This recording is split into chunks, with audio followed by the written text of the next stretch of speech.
just imagine these two tie up against the fence. How fucking excited Pat is going to be. Oh, yeah. Just two gleaming stuffed sausage casings straining against one another. Their huge muscles squidging through the gaps in the octagon fence. They need to invest in one of those super slow-mo cameras so you can have a single, just like in ultra, just get one of those things from planet Earth so that it's got, like a 10-minute thing of the time where Yoel Romero lifted him up for that slam. You just see every bead of sweat glistening off his muscles as he lifts him up in the air. Whatever camera they used to capture the jiggle of Tyron Woodley's ass when Darren Till tapped out, they need to use that for this entire fight. Because that's the only one that can do the job. The gold standard. Realizing it, I would love if they brought in, just for this one fight on the card, guest commentator Richard Attenborough. Because it does have sort of the two mightiest beasts of the savannah meeting at the watering hole kind of vibe.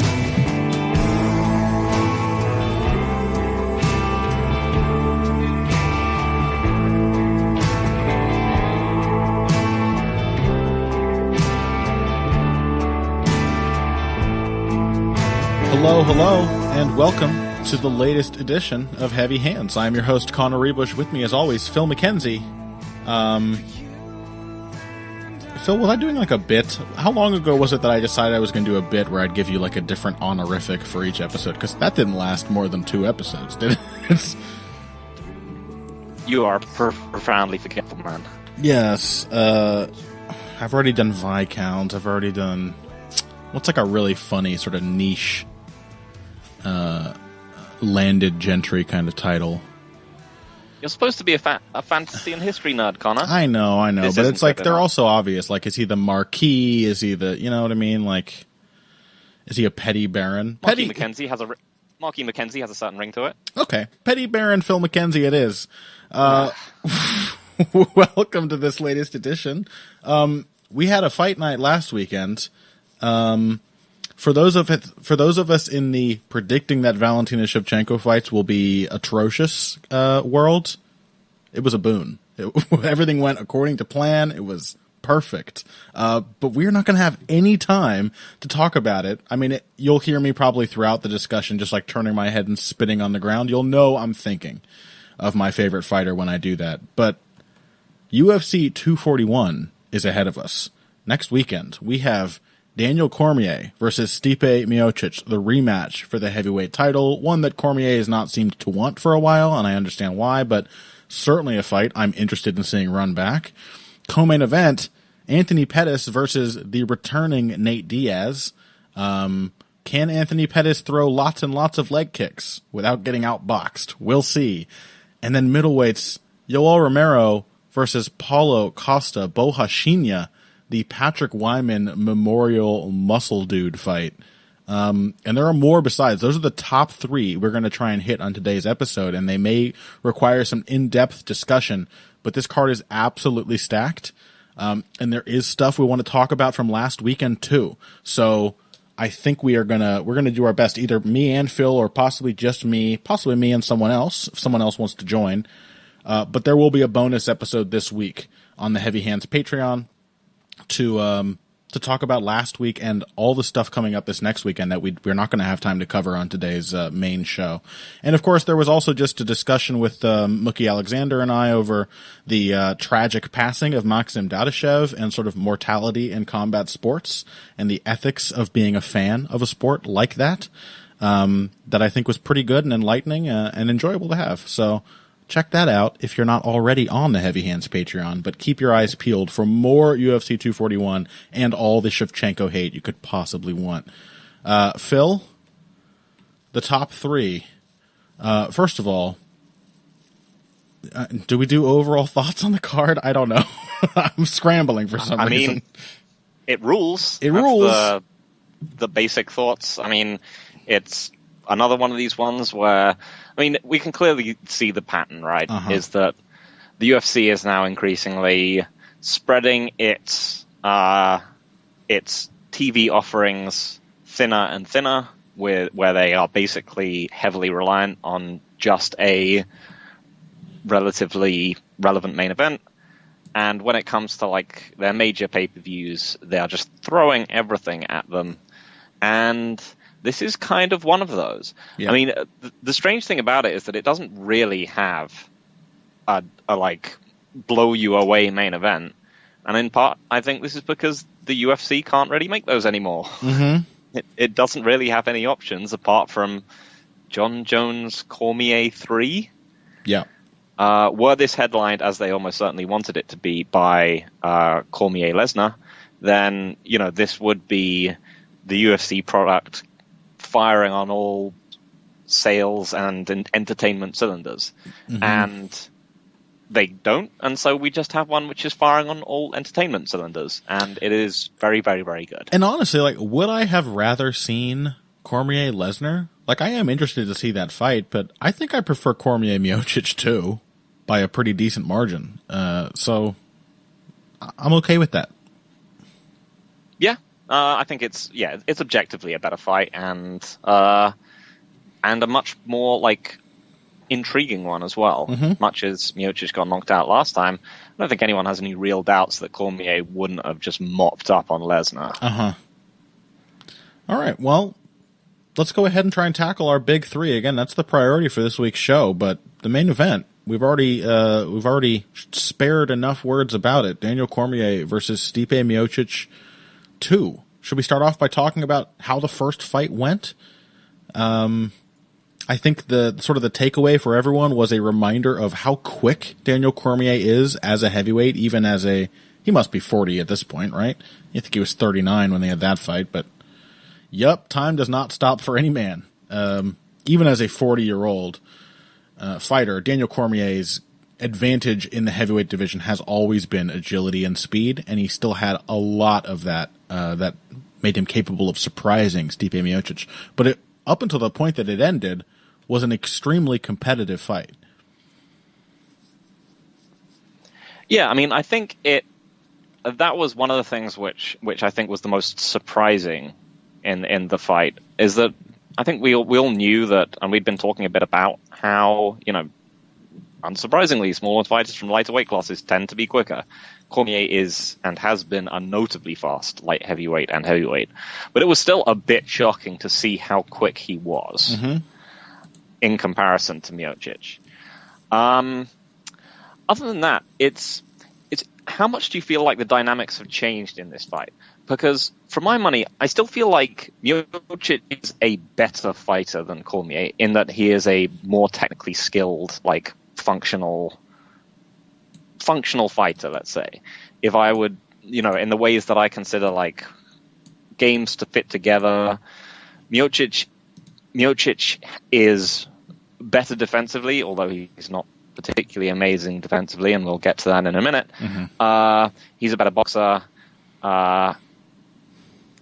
Even his wrestling game, I feel like, fits together with the way that he strikes better than Cormier's does. I still feel like he is probably like functionally skill for skill put together in a sort of better way than Cormier is. I am still somewhat unsure that I want to pick him in this fight, though. In some ways, the dynamic that I think is not like, it's not just looking at this fight, but it's also just looking back at Mariah Cejudo.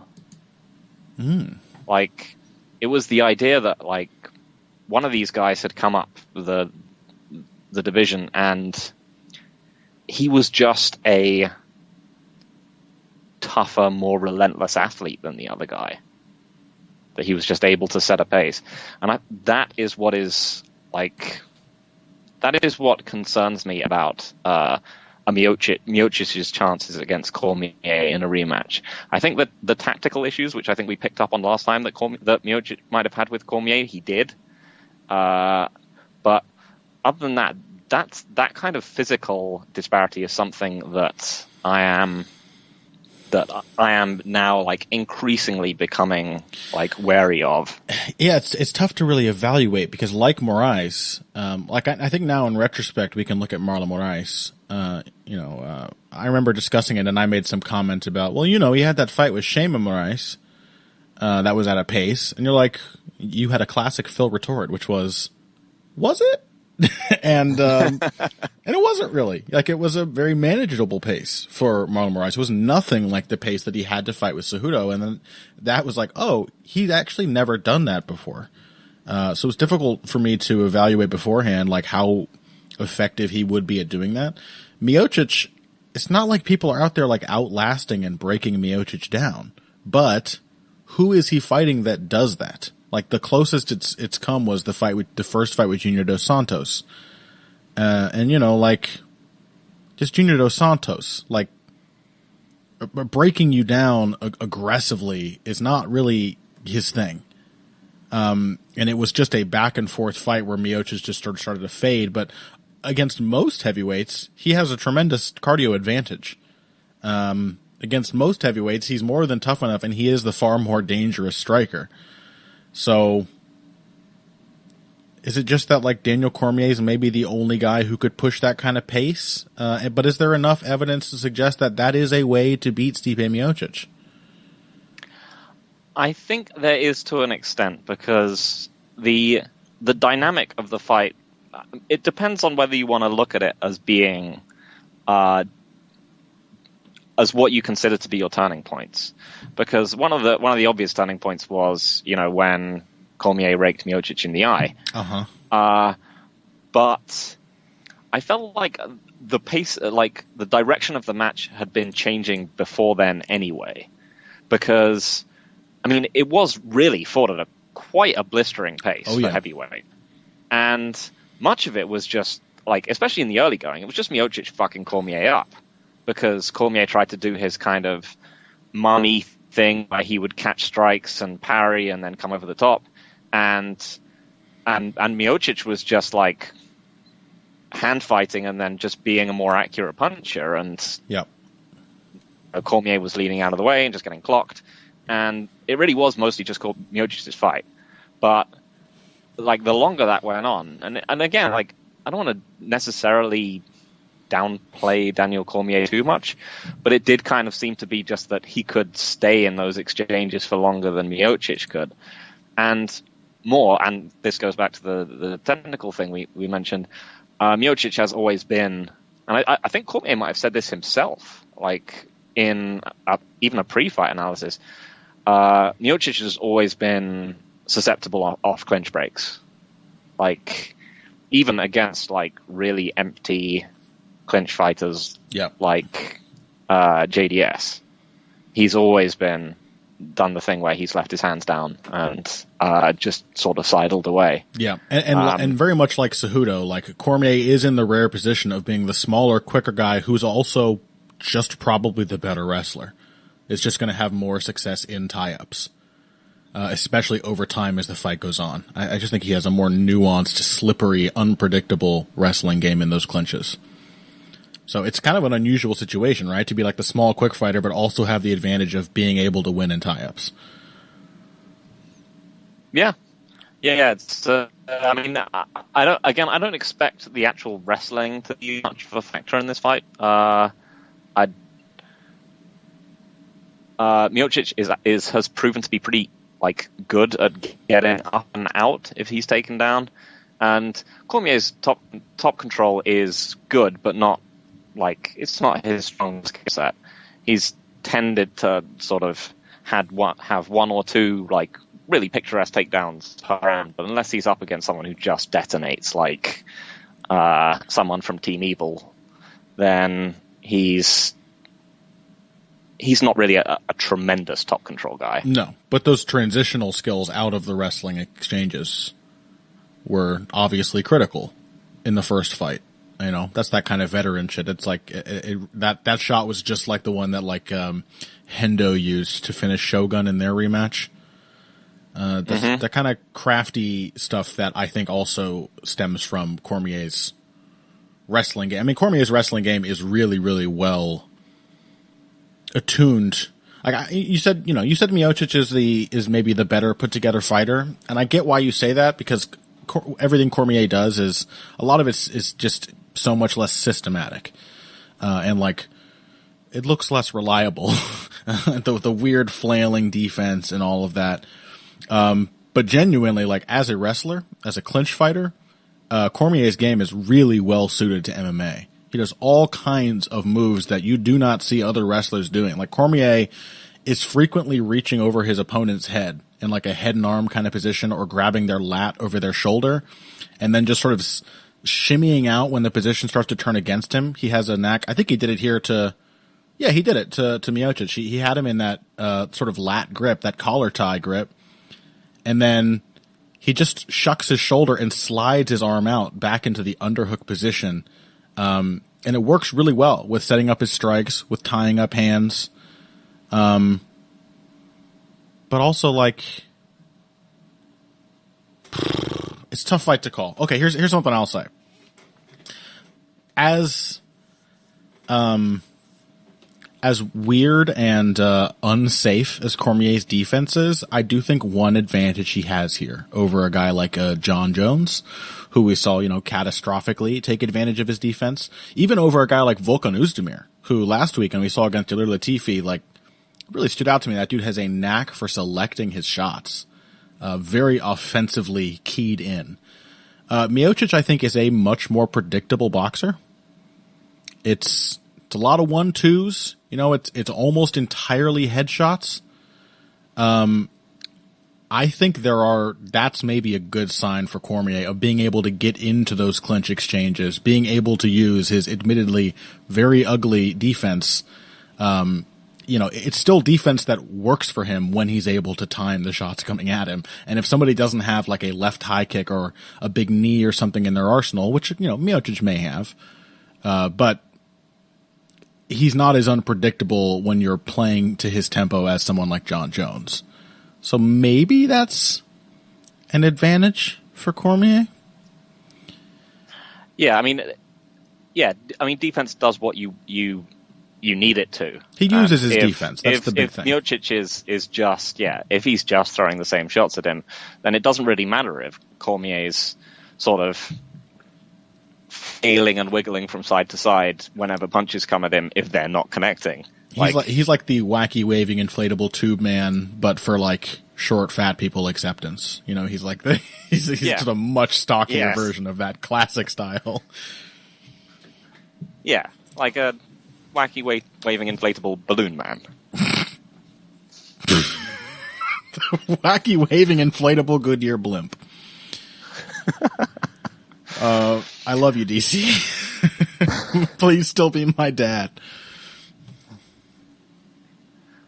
So I'm really not sure about this one. I mean, I still kind of want to pick Miocic because I feel like I like him more as a fighter, like as someone to watch, and like I also am slightly concerned by just Cormier's age and the fact that Miocic is still a really big hitter, and Cormier is still really not a like defensive. I mean, we've mentioned it enough. He gets it a lot. Yeah. I think I'm going to pick Cormier. I mean, it's just I'm not sure that Miocic has always been someone who's gotten tired and then fought through it. In part because he's almost always fighting people who have less of a gas tank than him. But I did feel like the pace of that fight was starting to shift towards Cormier, less so than he can just afford less mistakes than Cormier can. He can just, his gas tank will empty out more even from being successful. Yeah. If he gets hit on exchanges, it just seemed to tax him more than it did when he was kind of beating up Cormier throughout the first half of the round. I think I'm gonna pick Cormier, but I'm not happy about it. Yeah, I mean, do you recall who you picked before the first one? Because I picked Stipe. Oh yeah, it was Stipe, yeah. And now I'm just picking the guy who won. when I was wrong. Mm-hmm. So, like, Yep. it's a very closely matched fight, though. Like, a lot of it it's heavyweight, too. So, like, a lot of it just comes down to who takes the first really nasty shot of the fight. Honestly, I do think, like, only getting knocked out by a perfect head kick from John Jones and then a series of characteristically savage follow-up shots, I actually do still have faith in Daniel Cormier's chin. It was something I was worried about before the first fight. But he took a lot of shots from Miocic early. Not most of them super clean because of his weird way of moving. But it didn't look like a fight to me in which Cormier had to fear Miocic's power any more than Miocic had to fear his.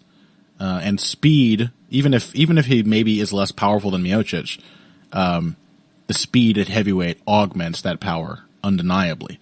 And the ability to land shots the opponent does not see coming in spaces they do not think of as striking spaces. That was an extremely intelligent tactical read by Cormier in the first fight.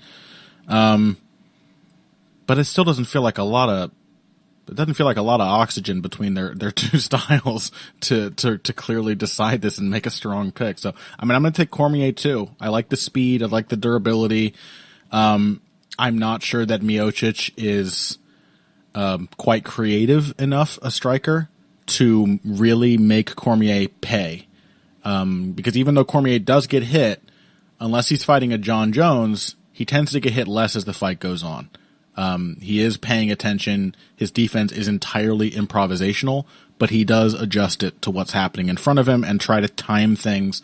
And most importantly, he uses his defense. So does Miocic, but Cormier using his defense usually means closing the gap, applying pressure, getting into a tie-up, sliding in after the punches that he's just narrowly avoided and taking a clinch. And I think you might be right. I mean, I also see Cormier as a guy who has, gotten tired and pushed through a lot. And certainly against John Jones, it was the only time he's ever fought someone who could outlast him.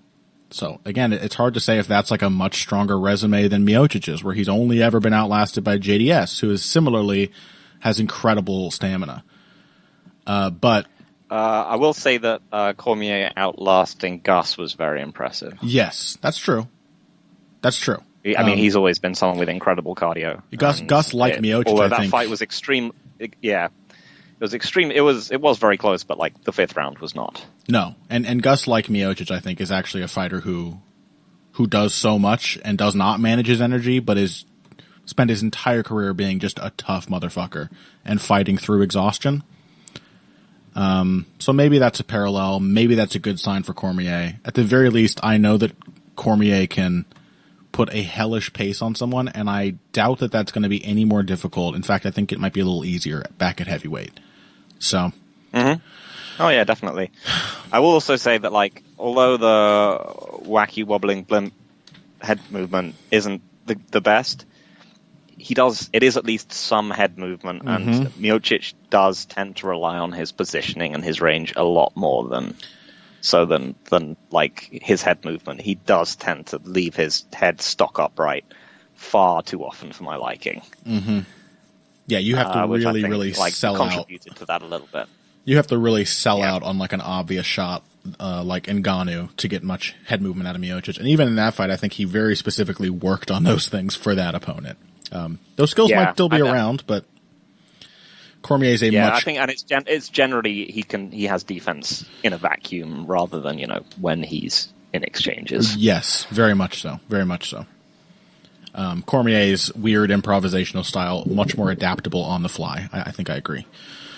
All right. Well, both of us taking Cormier. Both of us took Miocic last time, so what the fuck do we know? But that's the main event. It's a very exciting matchup. I'm really looking forward to it. Honestly, one of those fights that I am, like the last one, I know I'm going to enjoy talking about it after the fact.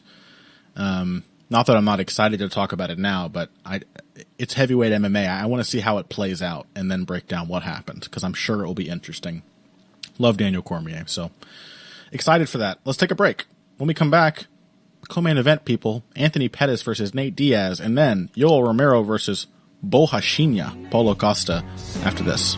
Hey everybody, thanks for listening to this week's Heavy Hands. If you like what you hear, please consider pledging to support the podcast on Patreon. Patreon is basically continuous crowdfunding. You sign up to contribute a certain amount per month to help us with production costs and the like, and in return you get rewards ranging from a mention on the Heavy Hands website to a question or topic of your choice being discussed on the show. We have a lot more in the works to reward you for your help, and we appreciate every contribution. No amount is too small. Just head over to patreon.com and find how you can help out, the only show dedicated to the finer points of face punching. Now let's get back to it. Yeah, let's talk about this weird-ass fight. Well, what were you going to say? Yeah, no, that is Diaz. Let's talk about it. It's weird. Okay. That's all I have to say. It's weird. It is. Unfortunately, you've got two weird guys to talk about it. Welcome back to Heavy Hands. Anthony Pettis versus Nate Diaz. Is it kind of weird that, I know Nate is not exactly like, layoffs are not a completely foreign thing to him, but Anthony Pettis has been like pretty consistently active lately. 2 fights a year, pretty good clip, and impressive ones too. And Nate Diaz, have we truly not seen him since August of 2016?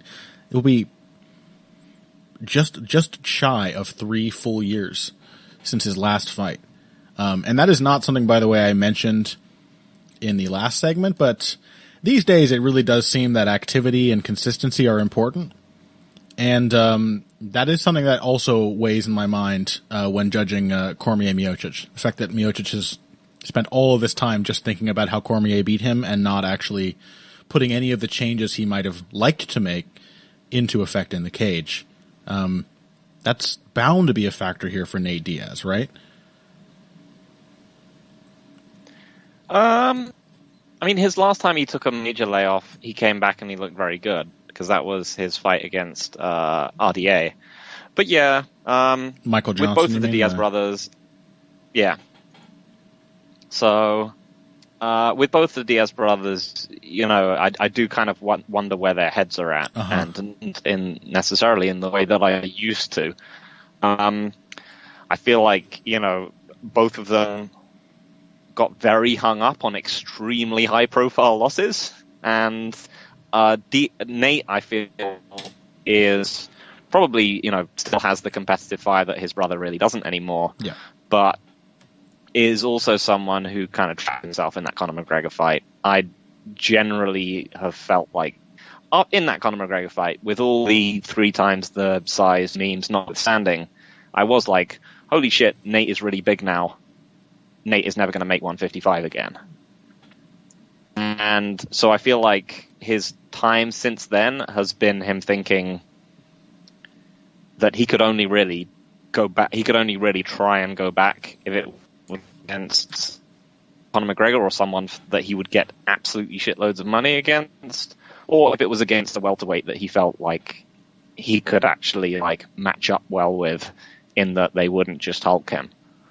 And this is a good choice. Thus, we have Anthony Pettis. Mm-hmm. Yeah.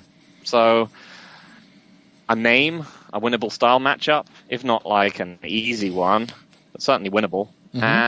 And someone who's not a big welterweight at all. I would imagine he's going to be a good deal smaller than Diaz. I don't even think of Pettis as being a particularly large lightweight. He's 5'10", with a 72.5-inch reach per Wikipedia, compared to 6 foot with a 76-inch reach for Nate Diaz. So yeah, I think that's, having it framed like that, it's maybe one of the best decisions for Nate's comeback fight you can have. Because he's essentially avoiding the very difficult lightweight cut, but having a lightweight fight. Which, all of his best wins were at lightweight. The size advantage for a guy like Nate, a slow boxer who really relies on his reach, that's good. Now here's the thing. Who relies on their reach and does consistently well against Anthony Pettis? Because while I can very much envision Anthony Pettis's sort of non-existent boxing defense, being a problem with the jabs, the 1-2s of Nate Diaz at range, that is also kicking distance. And Nate's own issues at that range, much like his brother, are very well known. So I think I framed this with my question in segment 1. Can Anthony do a leg kick? And I think he can. Do you think, how do you think it'll play out? Like, how do you view this matchup? So I feel like there's so there are some useful like star matchups to look at in retrospect. So I think another question is, can Nate Diaz do an aggression from the beginning of the fight? Because I think you've noted this, he has become more of a outboxer and less of a swarmer. He's developed his own style and kind of moved away from his brothers. He exhausted himself trying to swarm Conor McGregor in the rematch. Yeah, I mean, he also got his leg fucked and ate a million body punches. Yeah. But, I mean, I also kind of feel like his... I think I've said this before, but like the Diaz brothers' cardio is somewhat overrated in the modern game. But, so... The best example of Nate beating a kicker was against Donald Cerrone, where he did a very good job of just kind of staying in punching range and just throwing combinations. And this was this was Donald Cerrone at his most Donald Cerrone with, when he had zero head movement and he would just try and punch back at people to scare them off, and he just got sucked into boxing exchanges and kind of drowned. So I think we've seen Nate do that before. The question is, can he do it again? Can he still do it? Can he be that aggressive? Or is he, because being that aggressive is a young man style, and he is not a young man anymore. And he was that aggressive in the Michael Johnson fight, but not right away. Yeah. I mean, I feel like that was more of a... Yeah, because he lost the first round pretty badly, and he had to kind of work his way back into it largely by kind of freaking Michael Johnson out. Yeah, I think he had gained respect by the end of the first round, like the last minute and a half. Yeah. He was starting to land good jabs and shots, but Nate is a thinking, defensively responsible fighter as much as he can be. He has his stylistic limitations and his physical limitations. But he was forced to spend the beginning of that fight like dealing with Johnson's leg kicks and his body shots and his counters. So that's the question: is working yourself into a pace against Anthony Pettis as effective as just keeping the pressure on him? Because otherwise, you have to imagine Anthony Pettis, Duke Rufus is not a stupid man. He's going to have Anthony attacking the legs right away if he can, and chopping away at the body, just hitting everything from kicking distance until Nate does start to try steamrolling him. So another tough fight to call, man. Yeah, because this is the thing. So that in terms of who can do what to the other guy, it seems like, for me, the edge is with Diaz, but the question is, does he have the strategic mindset to do that? He is a smart fighter, but I don't feel like his stylistic adaptions have not been, he hasn't strategically thought, I'm going to become this vice, it will make me save. He's just done that instinctively. Yeah. I don't know if someone who will actually change his game for his opponent. No. It's just been a bunch of tactical aggregation, tactical adjustments aggregating over time that's changed his style, I think. Yeah. So, so people have used that against Anthony Pettis. Best example probably has to be Holloway, right? So that's the other question: does feasibly replicate that strategy? I mean, possibly. It was a reasonable amount of lateral movement, combination punches. Holloway was much more able to kick and cut Pettis' movement when he tried to circle with him than Pettis was. And then, when Pettis tried to counter the kicks, he just got stuck in combination. He just got stuck in punching exchanges. But so yeah, it's you can beat him. As we've mentioned before, kind of Pettis still he just follows people around when it comes to his footwork. Yeah. And Diaz, he doesn't do that. He's still heavy on his front foot. He can still have it kicked out from under him. But I feel he does have better footwork. Oh, undeniably. I think... Yeah. So in general, I think I probably do favor him, just because I think his chances of winning if he fights at range are much narrower than, for example, for obvious reasons, like Max Holloway's were. But I think he can definitely win in that fight. He can at least win portions of that fight. He can survive at that range. He's not going to get annihilated. And if he can and does go for if he can replicate his Cerrone bum rush game plan, where he just stays on top of him and just punches Pettis tons of times, I think he probably wins that fight. He wins that fight much more easily. Even if he can't make himself do that like all the time like he used to, he can still do it in portions. He still did it to McGregor in portions. Mm-hmm. Absolutely. So yeah, I think I slightly favor him, and yeah, he's just bigger and he's got a significant reach advantage.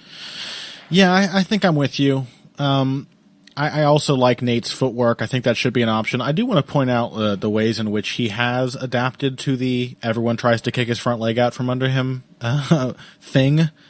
Like Nate Diaz has, as I said, he's never, like Nick, he's never going to make like a broad strategic change, nor should he. Like this is the way he's grown up fighting.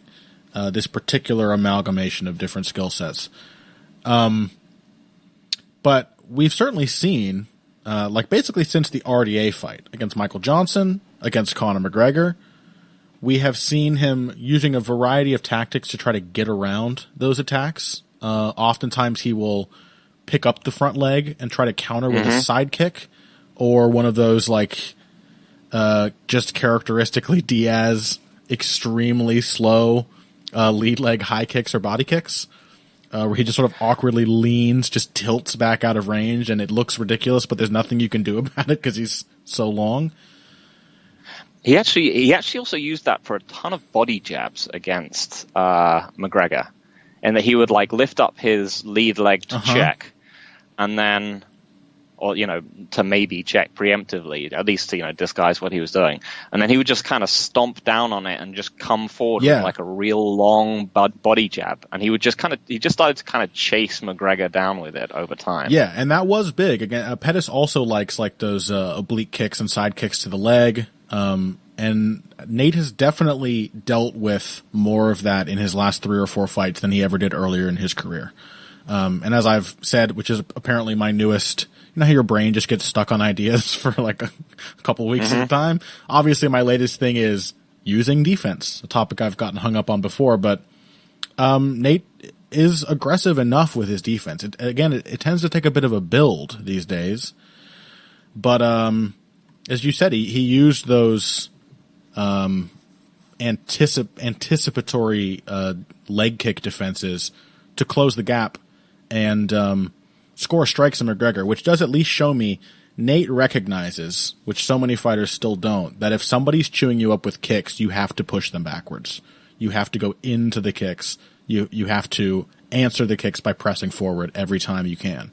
And he did that to Michael Johnson really well in their fight. He did it really well to Conor McGregor in their first fight, and he did it quite well as the fight went on in the rematch with McGregor too. And I think probably he was quite surprised by the fact that McGregor came out and just started chewing his legs up. Hopefully he will see such a thing coming the way he did when Johnson tried it, now that he's fighting Pettis. So I think that sounds like a recipe for enough pressure, which I think is just the key to beating Anthony Pettis. Pressure, because while I would definitely give Nate a shot to sort of outmaneuver him Edson Barboza style just by being the better having the better boxing fundamentals in open space, Pettis is absolutely going to look to intercept every pivot and every sidestep with kicks. So I think it's much safer to push Anthony Pettis back and keep him on the end of your reach aggressively. I think Nate can do that. I think. But he hasn't fought in 3 years. So I don't know. Yep. I mean, he's not that old, and he hasn't actually fought very much, which is his like it's good and bad in that he's like he might have gotten old overnight, but then again, like he's had 7 fights in the last 7 years. Mm-hmm. Like he hasn't actually had that many training camps, and for at least 2 of them, he wasn't cutting weight. Yeah, and undoubtedly he's been in shape the whole time. You can always expect that with the Diaz brother, at least. Yep. So I can't assume that he's going to come in looking completely shot, but then again, it wouldn't necessarily shock me. Yeah. Well, if you're rooting for Nate, just remember Anthony Pettis' most recent impressive win was like one slightly different decision away from being a shit-kicking loss. So I think the reach and the footwork, even if it's not Stephen Thompson doing it, but rather Nate Diaz, I think those are still enough at this point. Having better fundamentals than Anthony Pettis as a striker, what you need after that is like one more shining physical advantage. Like you need to be able to push a bigger pace. You need to have a better reach or something. I think Nate's build is enough for that. So it's a great matchup. Very interesting, very exciting for Nate Diaz's comeback fight. Both of us picking Nate. Neither of us particularly confident about it. Well, he can get this win, and then it can propel him into his comeback fight of Conor McGregor 3 in the year 2022. I'm here for it. Okay, let's take a break. When we come back, the middleweights, Yoel Romero, Bohashinia, and maybe something else, but I don't know. I'm very excited to talk about this one, too. It's very likely it'll take up the whole segment, so we will talk to you about that after this. Financial support is fantastic, but there are other, even easier ways to support Heavy Hands. Perhaps the best is by spreading the word. We know our fan base. You're all cool, popular people with serious social media presences. You're tastemakers and trendsetters. Okay, there are 1 or 2 of you that don't fit that description. You know who you are, but no matter what, you can always help us out by telling folks about the show. You can also give us a positive rating and review on iTunes and Stitcher, things like that. We rely on word of mouth and positive feedback to grow and improve, so thank you very much for your time and your help. Now, back to the show. All right, folks, welcome back. We have spent the interim between segments, Phil and I, just like hemming and hawing and sighing, trying to figure out who, what, why is Yoel Romero. This has been a consistent issue on this show, Phil, even before you joined. Trying to break down Yoel Romero always brings you into some just some twisted metaphysical discussion. The nature of human life. It's very difficult to explain or understand Yoel Romero. We were just talking about how, we remember one of the most successful performances someone has had against him in the UFC was Tim Kennedy's, and we were looking for some parallel for Bohashinia's style. Like, has anyone ever just gone nuts and gone after Yoel Romero? And it just struck me while watching that fight, like, Yoel Romero had one very bad moment in a fight that he otherwise pretty comfortably dominated, and Tim Kennedy looked terrible. So there's nothing to draw from how you could replicate that, or if it's even has anything to do with the way Paulo Costa fights. Meanwhile, you're over here watching Whittaker Romero 2, and in that one, for a good 40% of the fight, Yoel Romero looks, as you said, shot. He looks tired. He looks like he has no ideas. He's just eating jabs and doing nothing. And then he had some of the greatest, most impressive moments of his entire career against his greatest opponent, and very arguably won that fight. In fact, I think most people at this point agree. Objectively, those scorecards probably should go for Romero. So, like, who, what, why is Yoel Romero? How do we break this man down? And is Paulo Costa's style have any chance of working against him? So it has some chance, I think, because if Romero comes out like he did against Robert Whittaker, it has a very good chance because, I mean, you can't do that. He can't literally, like, he's been someone who obviously takes periods of time off. I don't know if, prime Robbie Lawler would never be fucking crazy enough to take a full 10 minutes at the start of the fight off against a very high volume, like, aggressive fighter. He wasn't taking 10 minutes off against the equivalent of Liz Carmouche here. Like, he was taking 10 minutes off whilst getting repeatedly fucked up. Yeah. So if he does that, he's probably going to lose.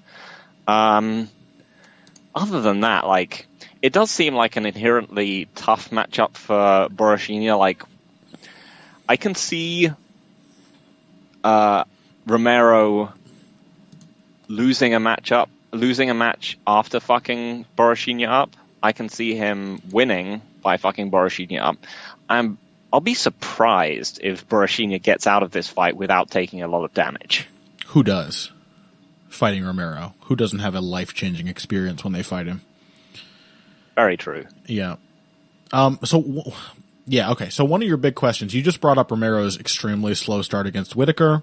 Obviously, that's a perplexing variable. I would tend to believe, people know, listeners know, like, I have a lot of respect for the intelligence of Yoel Romero. It's weird intelligence. It is unconventional intelligence, but in the way of many geniuses at given fields.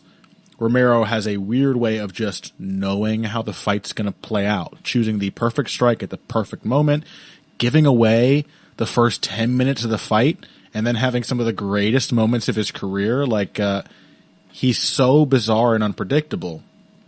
The question then is, we have to consider whether Romero will have a really passive start. I tend to believe that's something he did particularly for Whittaker. I tend to think he went into that fight saying to himself, okay, well, I can only fight three rounds against Robert Whittaker. I learned that last time. I'm going to wait for the last 3 and just give away the first 2. And it was kind of a really good decision, just a super unconventional one most fighters would not be able to make. They would be forced to respond at some point as Whittaker is picking them apart in the first 2 rounds. The other side of that is, how much of a defined pressure fighter is Paulo Costa? How much can we expect him if Romero does start slow, which most fights he does tend to take a minute. He likes to figure his opponent out, see what they want to do, feel the matchup. If he does, is Borrachinha equipped to just go tearing after him? And really take advantage of that, because I agree with you. If he starts that slow against this opponent, I think that Costa is particularly well suited to do serious damage from the get go. So what fights of like Costa's have we seen him putting pressure on, and how long does it usually take him to start cooking? So it's got to be the whole fight, which is the classic example. Yeah, and that's it was a good performance by Costa, perhaps not a great one.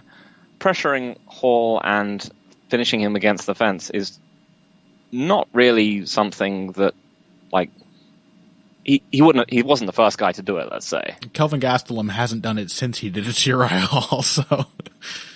Yeah. Chris Weidman, Derek Brunson. Your footwork has to be as bad as Chris Lieben's to not be able to pull that off against Uriah Hall. Yeah. So he did kind of end up methodically pressuring Hall towards the fence, but he did take a lot of damage to do so. Yeah. Like, he really doesn't seem to have much in the way of defense. No. Other than a double forearm guard. And so Hall just kind of jabbed him up the middle a whole bunch. Mm-hmm. He covers the sides of his head and he pulls straight back out of range. That is, I would agree, his only defense. And other than that, he did a good job of kind of he didn't necessarily overcommit, and he ramps up his pressure over time. And I'm not sure whether that's a good thing or a bad thing against Romero, because it might actually be a good idea just to just to go after him like full power from the get-go. Right. Like the Derek Brunson approach against Romero is probably not necessarily the worst idea in the world. Like we saw with and mentioned before Robbie Lawler's last fight, if you're up against someone who likes to take significant amounts of time off, just getting on top of them and never getting off again is like, it's a decent strategy. Yeah, and we have seen that Costa, for his build, has some really impressive stamina too. A guy who's like built like that throws lots of power and volume. I would agree. I think that's the way to go. Whether or not Romero seems to be starting uncharacteristically slow, or as slow as he did against Whitaker, he is a fighter who makes reads. That is his greatest asset, is his ability to pick up on the patterns in the opponent's behavior. So putting pressure on right from the jump, not like Whitaker did, but pouring on combinations, backing him up, feinting, throwing, that's probably the way to do it. Does that work if Romero still just hits you with a beautiful counter shot? Because certainly, like I like a lot of what Paulo Costa does. He's got a well put together kickboxing game. You know, he uses his jab, he throws combinations, he hits the body very regularly. He sets up his kicks with his punches. There's lots of good stuff there. Defensively, he does not have the eyes of Romero, and Romero is not, as you pointed out before we started the segment, Romero is not really the guy that you would expect a double forearm guard to work all that well against as your like one-size-fits-all form of defense. Like, for example, Mike Perry last weekend threw a lot of straight shots and uppercuts, and they were extremely effective against Vicente Luque's double forearm guard. And Luque is a better defensive fighter and certainly a better counterpuncher than Paulo Costa. Romero loves straight shots, uppercuts, knees up the middle. That's kind of his bread and butter. And he has shown that he can be a really devastating counterpuncher. So, I will also say that Costa gets very enthusiastic when he thinks he's got people hurt. And Romero is very good at looking like he is hurt, and or like he is profoundly discouraged and upset, and like he's pretty much about to just get out of there in one way or another. Yeah. But at this point, when you rush in, you are in fact the person who is about to be gotten out of there. He wears his emotions all on his face, but about 60% of them, he's lying to himself, like very difficult to judge. Very surprising comebacks always out of Romero. But yeah, I mean, I think the basic dynamic is that Costa's going to try and pressure him. Romero has deceptive defense. Costa doesn't have much defense at all, particularly when he thinks he's got people hurt. Yeah. Romero is very good at faking that. I think there's like Hall dropped Costa, or at least badly stumbled him in one of those exchanges in the second round. Yeah, he dropped into a big puncher. But he is not a Romero big puncher, and he is not a Romero level counter puncher. So it does seem like one where you kind of have to, right? You just kind of have to favor Romero. He's just technically better everywhere. He can, if he so wants to, probably just double leg Costa. That is the very big factor we have to consider here. Uriah Hall is not the greatest counterpuncher. He's an even worse wrestler. And no shade to Uriah Hall. It's just not a part of his game that he uses all that often. He got Borrachinha down with a reactive double leg in the second round of their fight. Popped right back up. Couldn't get anything done with it. But Romero is certainly, more and more in this stage of his career, been very willing to wrestle when it suits the matchup. And he is certainly willing to just hold someone down and make them waste energy too. Although he tends to be wasting energy of his own, but you have to consider that is the reactive takedowns are anathema to pressure fighting. That is like the most reliable tactic against a pressure striker, and that is the one thing that in all of his impressive performances against two fighters we all know and then two that nobody does. in Costa's UFC career, he's never faced someone who can hit a good reactive double. I mean, other than Uriah Hall, apparently. But he's never faced someone who makes that a regular part of their game. So, like, I think we both came into this segment knowing that it's a very interesting fight, but that we had to pick Romero. Yep, that seems fair. Yeah. And I will say that, like, we obviously gotta, like, give this fight as tribute to our dearly departed friend, Pat Wyman. But I also have to say that, like, I was talking to one of my friends who follows the UFC, and I mentioned this fight to him. Mm-hmm. And he's someone who, you know, he trains BJJ, he likes specimens. Mm-hmm. And I mentioned this fight, and I've never actually seen that thing where, like, you tell a kid that they're going to Disneyland, or, like, you know, you see it, like, in a cartoon when the eyes just, like, literally grow super wide and just fill up. Uh-huh. I've never seen that happen to a human in real life. His eyes Like, turned to saucers, started shimmering. Yeah, he was just like, oh. Like, when he just thought of the sheer specimenity that he was about to see. The specimenity of this matchup is off the charts. So it is the most specimenicous matchup, perhaps, in UFC history. Yeah. So for all of you Patrick Wyman types out there who are, you know, like, you've certainly made your homoerotic tendencies a part of your MMA fandom, but still have not really acknowledged them, this is the fight for you. Yeah, can we... Okay, so there's more UFC 241. I kept saying we'd preview other stuff. We have maybe a couple minutes here. Do we want to shortchange one of the other good fights on here, or do we want to spend a couple minutes to talk about last weekend's main event?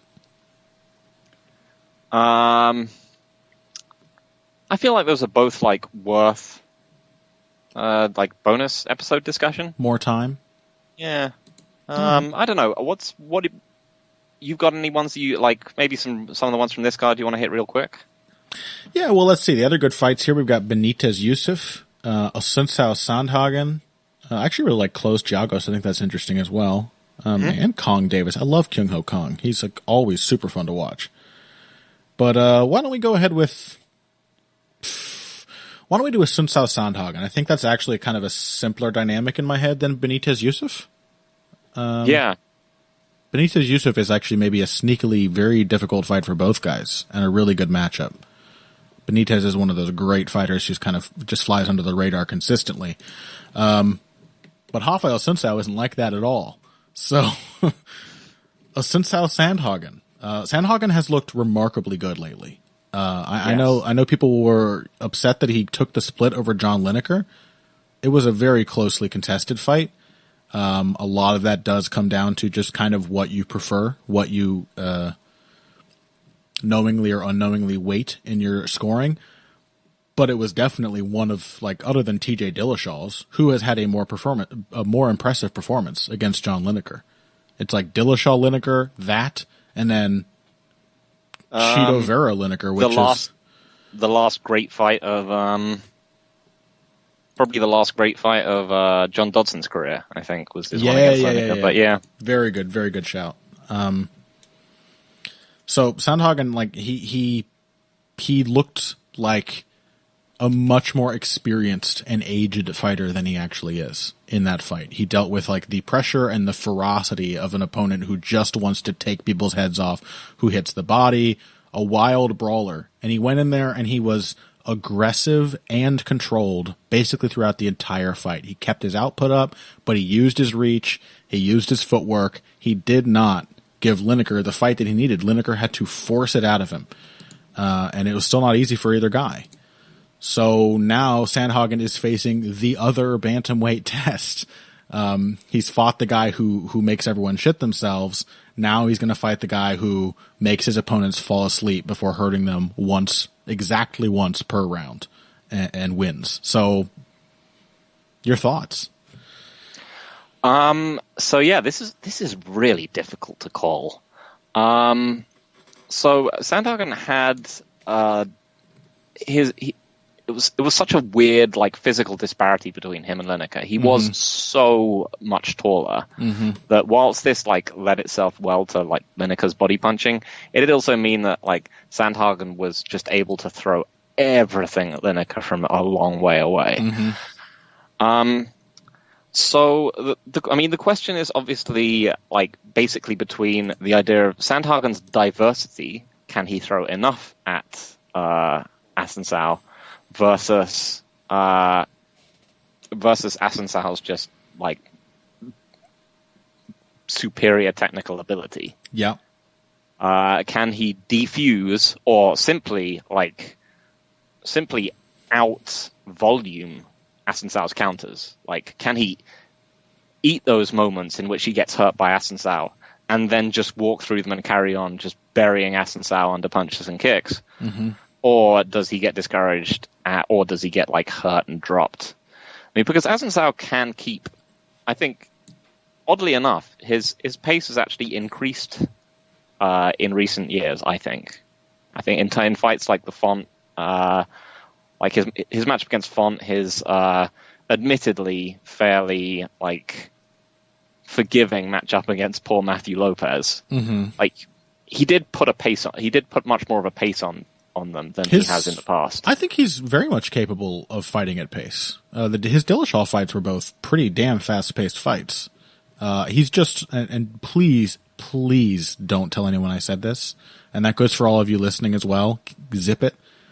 He's like Valentina Shevchenko in that he will not force the pace if it's not necessary. He's not that bad, but he definitely has that element to his personality. And so do fighters like, Jose Aldo and Rory McDonald. We've seen those performances out of those guys as well. But if the pace is demanded, I don't think Assunção ever really shies away from fighting at the pace that is needed to win. Yep, that's very fair. The thing is, that he walks such a narrow line, and relies so much on getting these ideal moments without being as like devastating as like Yoel Romero. Obviously, that it just proves how good Assunção is, because the margin for error with a style that sort of plays along those lines is so much smaller at bantamweight than it is at middleweight. And if I think of other people who have like Sandhagen's reach and everything, his reach and his size, he's still going to be 6 inches taller than Assunção. His arms, I think, will be similarly longer. You look at guys like Rob Font, like Aljamain Sterling, and they don't really inspire like a ton of confidence in me that Assunção can win this. Like, I really hate saying that, but if Rob Font was like unshakable, which Sandhagen, like, I have no fears now after that Lineker fight that Sandhagen is not a really, really unshakable fighter. Like, I'm sure it can be done, but it takes a lot. He's very composed. He makes decisions really well. So, like, if Rob Font had that ability, would he have even got dropped by that right hand? Would he have shut down as totally as he did afterwards? I don't think Sandhagen will. And if he doesn't, he's probably going to put more volume out there, and certainly more boxing volume and combinations than Aljamain Sterling did. And Aljamain Sterling may have beat Assunção in their fight. So little happened. So I'm kind of trending towards picking Sandhagen here. I don't like it, but I don't think it's a very forgiving style matchup or a physicality matchup for Assunção. I think I'm gonna pick Assunção. Thank you. Because I think a lot of that fight Lineker fought quite uncharacteristically. That's true. We mentioned, he didn't really jab, and he fought it as kind of just a winging counter puncher. Yep. For like the first 2 rounds, which was dumb. And he still won it on my card, but yeah, like I said, I'm not mad about the decision. It was very, very close, and a great performance from Sandhagen. Mm-hmm. But Assunção is, I'm going to go out there and say, a much better counterpuncher than John Lineker is. How dare you? No, absolutely. And, like, whilst Lineker was able to make the body punches work, and Assunção, is really a headhunter to a fault. really wish he would go to the body more. He has his own attritional weapons in this fight, which is his leg kicks.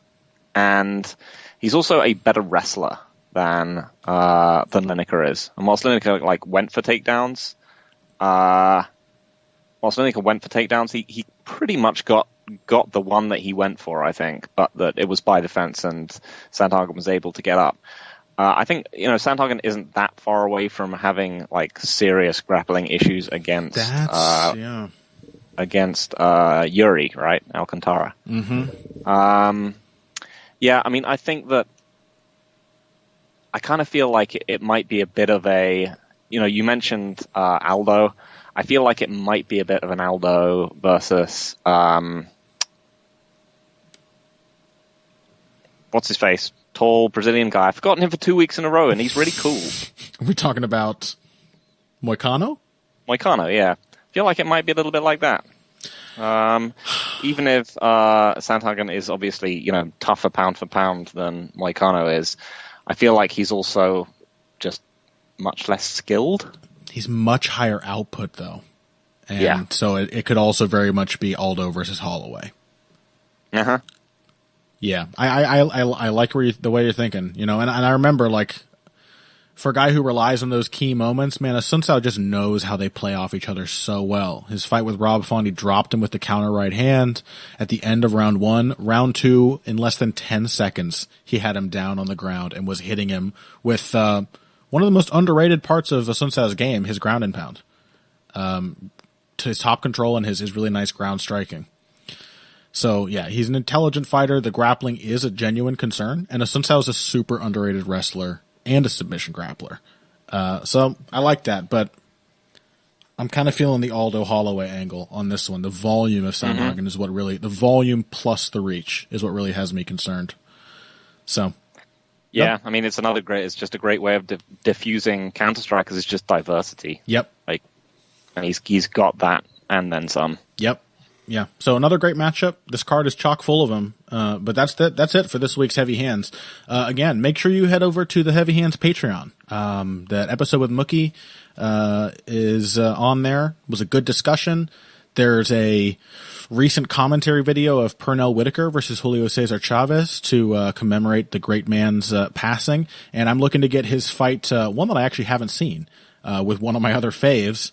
His fight with, I'm just going to say he's my favorite and then forget his name, Azuma Nelson, who is just a super exciting fighter. And I'm very excited to basically do a reaction / technical commentary for that, to see two just great, interesting, and very different technicians match up.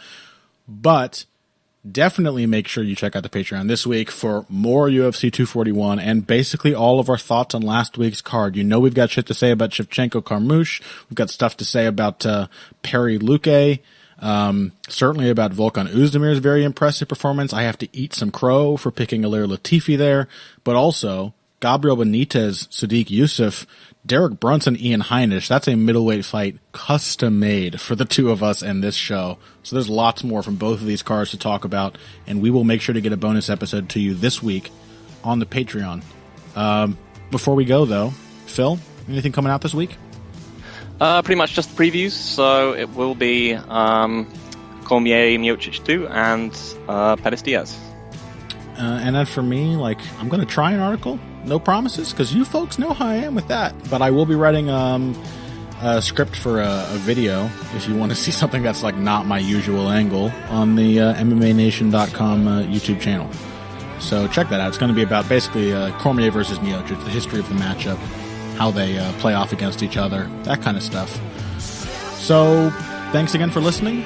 Find us on social media with your comments, your questions, your concerns, your criticisms, and your cock jokes. Phil in particular is looking for those, so at Evil Greg Jackson, that's the place to send them. I'm at Boxing Bush on there, BUSCH, and this has been Heavy Hands. If you guys came here today for the finer points of face punching, you came to the right place. This has been Heavy Hands. Damn it. Really just... You were cursed by trying to send me... Fuck. By trying to get people to send me dick jokes. And I pulled the pulled the rug out from under myself. Yep. All right, was well. your conscience right there. It's no less than I deserve. I know it.